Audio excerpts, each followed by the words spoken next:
Today, against the backdrop of international condemnation and calls for inquiry over the death of Palestinian journalist Shireen Abu Akleh and the aftermath, most notably the events during her funeral, we ask, is international condemnation effective at all? Let's take a closer look and pick up the debate right after.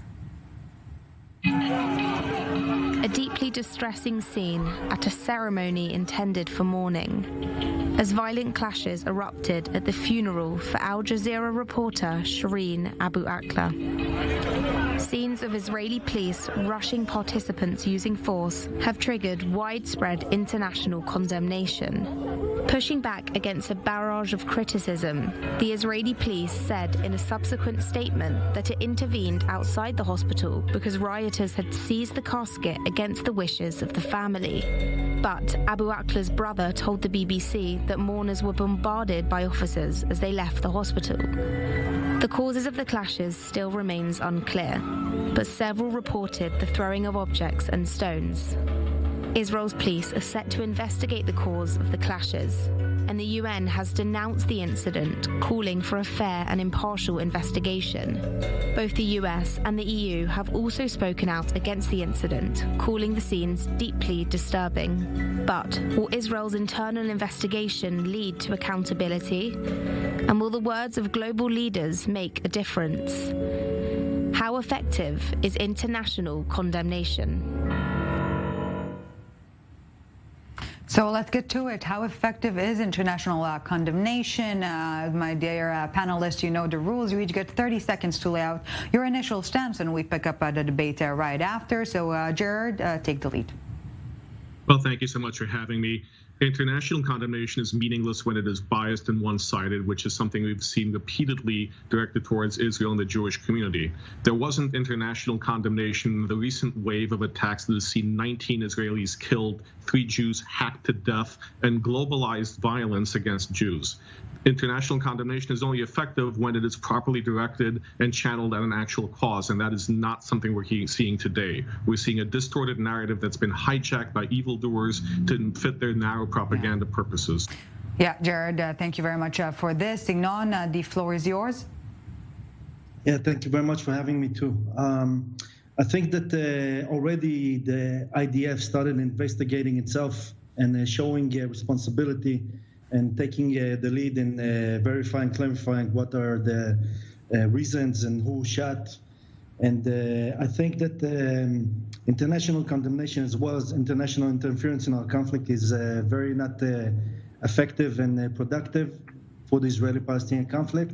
And while Shireen Abu Akleh was a beloved figure, she was... Yes, Inon, we will put a stop right there and pick up the debate shortly. Last but not least, Ysabella, your take? Thank you for having me. So in this story, of course, there's 3 sides, the Palestinian side, the Israeli side, and the truth. And when it comes to international condemnation, the truth is often not what's important or what is, deemed as, or holds where it should be important. And that's where the bad faith comes in. So international condemnation is, holds weight when it's rooted in good faith. But we see that those who point to Israel and to blame the death on Israel omit a lot of facts, like what the Palestinian Authority's doctor said, and the video footage. So when it's not rooted in good faith, I don't see how international condemnation could be effective. Okay, so dear panelists, please feel free to interact with one another. And I would like to begin with this change of heart we've seen on the Palestinian side when we're talking about the investigation into the death of Abu Akleh. We'll talk about the funeral a bit later. At the beginning, they say they do not want any intervention. Yesterday, they're saying yes to international involvement, no to Israeli involvement. What do you make of this, Gerard? Well, I think it's promising that they're actually refusing to help assess the bullet and the evidence. This is something that was a sticking point from the beginning and quite spectacular in their denial of providing resources to get to a full and fair investigation of what happened. But it also shows bias. You have the Israeli government, which is obligated to investigate this, as this is where the incident occurred under the jurisdiction of the Israeli government. And you see a blatant attempt by the Palestinian Authority to manipulate international opinion Palestinian and to make this an international issue when in fact it isn't. So they're playing gamesmanship with evidence, with something that should be independently reviewed, but that independent review exists, the capacity exists. This is something that has been investigated in the past by the Israeli law enforcement authorities and can be adequately done so without involving the international community. So this is a false flag. It's a false narrative to involve international efforts when this is something that can and has been handled locally in the past. Inon, what's your take? The Palestinians have their own narrative, and especially the official Palestinian narrative that says that this was assassination, therefore needs to be investigated as targeted, as if the IDF targeted Shireen Abu Akleh, rest in peace. This doesn't make sense. And, you know, Al Jazeera, which is clearly anti-Israeli, that is also related and identified with Hamas, work tightly with the IDF. So the IDF doesn't have an interest to kill her. On the contrary, it actually put Israel in a very problematic place. But the war today is war on consciousness. But in this respect, Inon and dear panelists, we are seeing Israel constantly reluctant to cooperate with international inquiries as such. Why is it? Why is Israel afraid to an extent to cooperate? I don't think that Israel is afraid to cooperate. I think that Israel is doing the right thing by checking the facts. And as the IDF Chief of Staff, Aviv Kochavi, last week had the discussion about, to clarify the truth and say that there might be a possibility that it was the IDF. I think it's an inner Israeli, something that should belong here in this land, and Israel should take responsibility if indeed it was Israel. But international community will always be diverted against Israel, so therefore it's not a fair game in the first place. But how effective can police investigating itself can be? Like, what did the results of such an inquiry actually be, Gerard? Well, we've seen this in countless instances, not just in Israel, but across the world. It's not the police investigating itself, but there are bureaus and divisions that specialize in holding the police accountable. They exist in Israel as they do everywhere else. And quite frankly, this has been put to good use by many other countries in the world, including Israel. So it's sort of a distorted narrative to say we don't trust the police to investigate a crime, even when, or a potential crime, even when the alleged perpetrators are police officers. We need to get to the bottom of investigations. And we have impartial investigations carried out effectively by police every day all over the world. This case is no different. The only reason we're seeing it different is the lawfare against the Israeli government, against the Jewish people, by trying to introduce the specter of international law, which simply does not apply to something that happened within the borders and something that happened within Israel. This is an attempt to politicize the issue, and that is what we need to avoid. We need to not allow this to be hijacked for nefarious purposes for a political agenda. But Ysabella, you know, it's been a long-standing debate here in Jerusalem whether to cooperate or not to cooperate with such international investigations, multiple instances in the past, especially when it comes to the ICC. And my question to you is this: what does Israel have to, quote unquote, gain from cooperation? Maybe it is better off just, staying out, investigating itself. Well, first of all, I don't think Israel really has anything to hide. Israel is investigating for itself for its own reasons, and we've seen that Israel has not been reluctant to conduct investigations, whether it was on the highest levels with, Bibi or Ehud Olmert. Israel has conducted investigations, and its judiciary has held people and entities accountable when it is time. I think Israelis and Israel have the right to feel, a sense of maybe disdain towards the international community, partially because of the disproportionate votes against Israel in the United Nations General Assembly. There is a continualized institutional bias against Israel. But what does Israel have to gain? Well, Israel is a member state, and I think it's important to mention that Israel was built in accordance to international law. And that's a key element here, that Israel has never been afraid. And I don't think Israel is afraid, to your previous question. Mm-hmm. And before we're nearing the end of this part of the debate, what can we actually expect from one-sided investigations? Let it be the Palestinians wanting to investigate the death on their own and Israeli police wanting to investigate the funeral clashes on its own. Can it really bear any substantial or productive fruit? Inon. I think that, again, it's a question of narrative. I don't think that the Palestinian Authority and the Palestinian officials will want to get to the facts. It's more about narrative. I more trust about the IDF for doing the research and seeing exactly what happened. And I don't have expectations, actually, from the facts from the other side, unfortunately, not in the official way. Gerard, your thoughts? In many ways, these discussions prejudice the ability of an investigation to be carried out. In the sense, there's no assertion here. There's no basis to say that the investigation has or would be anything other than impartial and proper. We're trying to make a political statement about Israel and about the Jewish community instead of focusing on the facts and investigating the case. If after an investigation is concluded there are issues, that should obviously be transparent so we can examine how the investigation took place. But we're already saying now that an investigation can't be trusted, even though there's no reason to do that. And one other quick point, Israel is not a member of the International Criminal Court. The International Criminal Court lacks jurisdiction. So this whole discussion of involving the international community is also a biased attempt to intervene in a situation where there's no basis to do so. And to that point, exactly.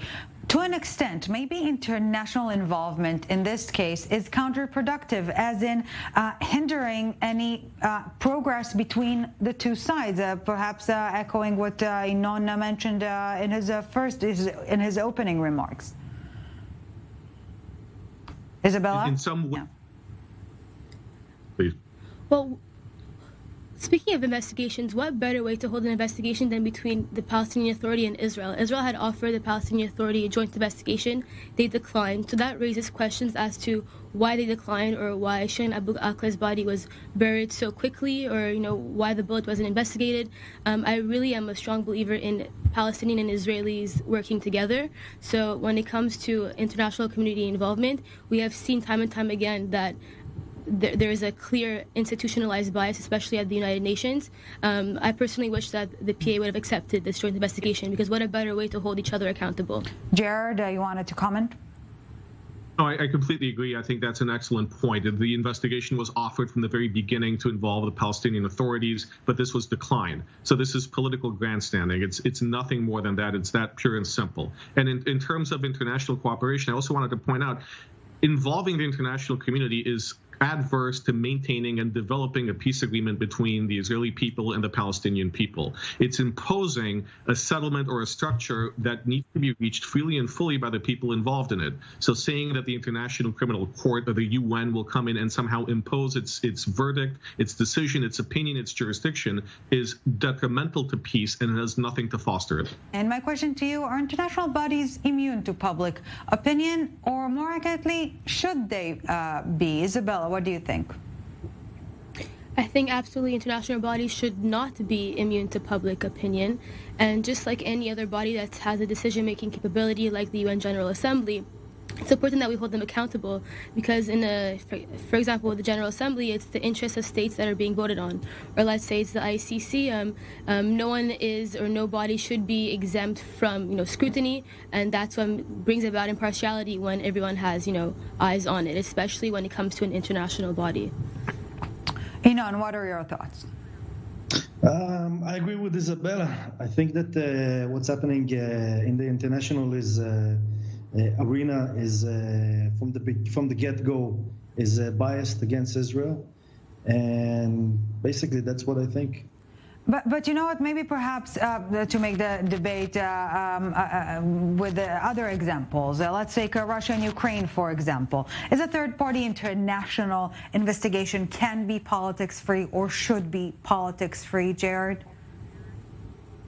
International investigation should be politics-free, but unfortunately that's not the case. And we have had decades of experience with anti-Israel and anti-Jewish forces in the international community swaying these bodies. We have more resolutions against Israel than against any other country. And this shows an inherent bias, a systemic bias against the Jewish community internationally and the state of Israel in particular.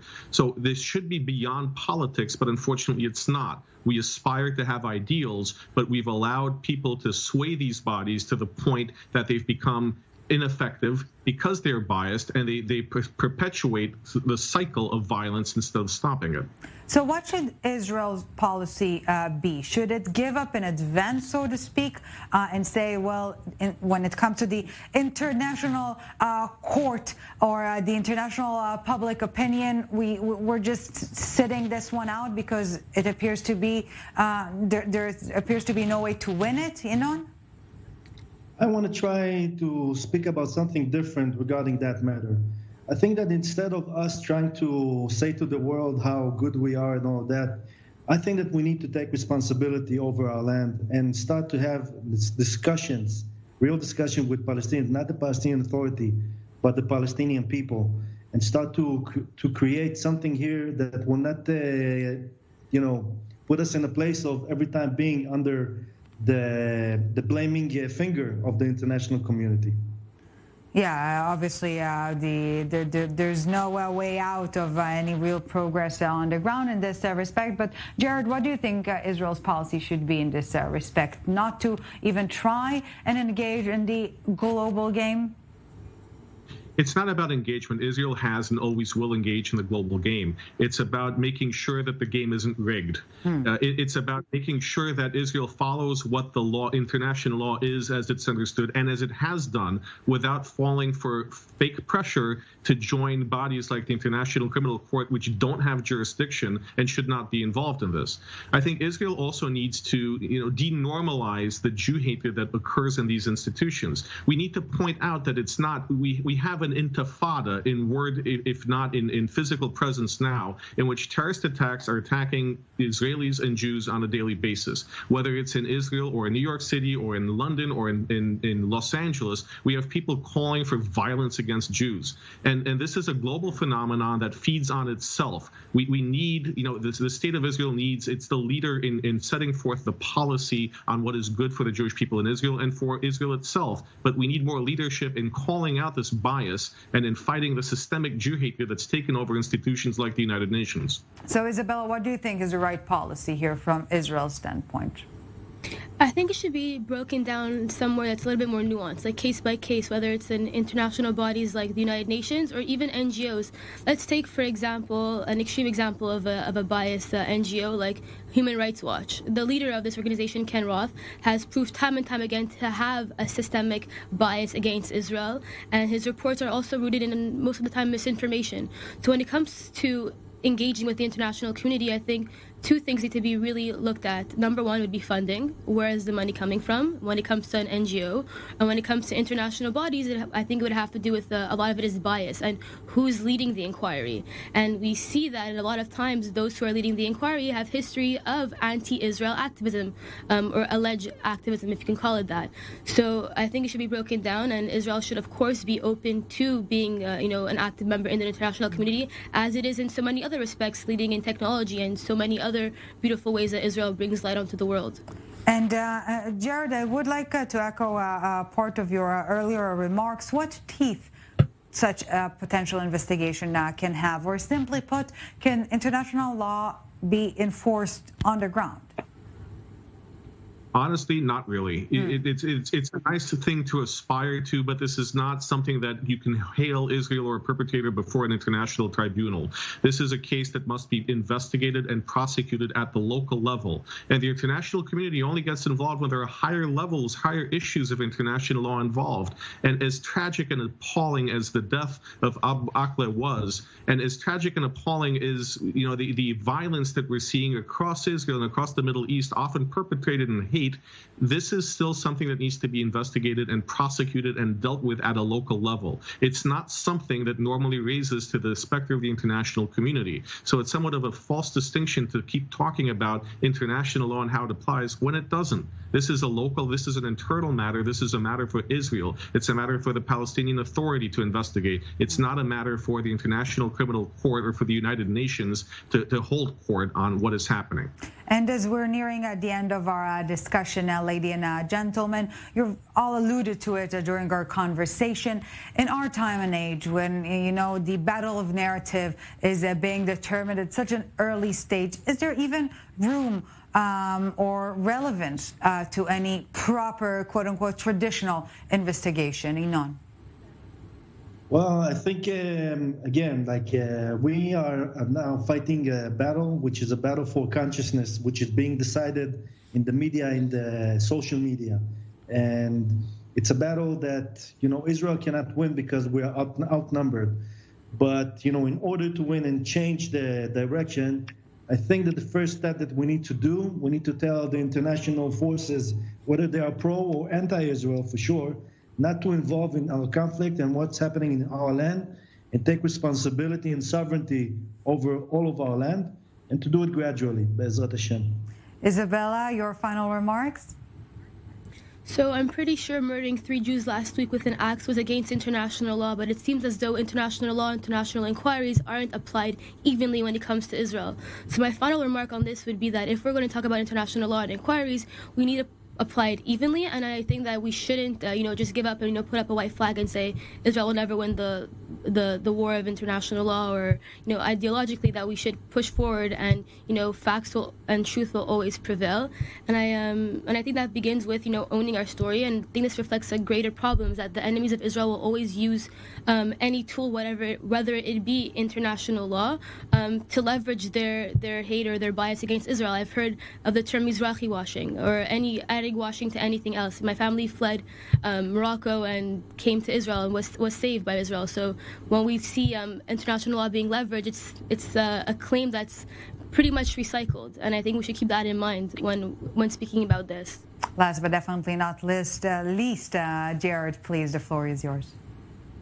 Well, thank you. A lot of this has to do with upholding and defending the civil and human rights of the Jewish community worldwide, in Israel and around the world. And you don't do that by being on the defensive. You do that by mobilizing, by changing the narrative, and by focusing on how we uphold our rights, not how do we defend against false attacks and false narratives. A lot of that is making our voices heard, is amplifying the demand to end Jew hatred by joining civil rights movements that fight for the Jewish people, that are of the Jewish people. That's what we need to do in order to change the narrative. That's why movements like the End Jew Hatred movement are so crucial to this effort, because the narrative is perverted and people are using a tragic death in one place, in one part of the world, to instigate the murder of hundreds of thousands more. And that cannot be allowed to happen.